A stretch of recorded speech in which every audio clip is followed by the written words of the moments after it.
आयुष्य आणि पुस्तक या दोघांचं व्याकरण वेगळं नसून तर ते एकसारखंच आहे.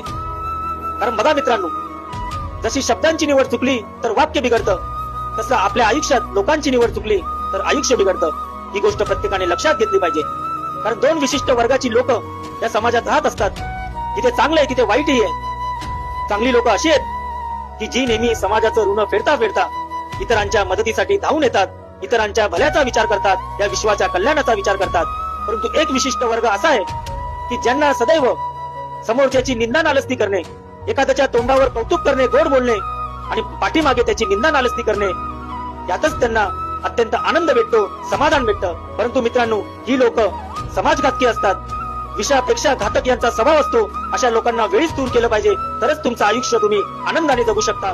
हेच मला आज या व्हिडिओ मार्फत तुम्हाला सांगायचंय. माझा विचार, मत जर तुम्हाला आवडला असेल तरच माझ्या चॅनलला लाईक करा, सबस्क्राईब करा.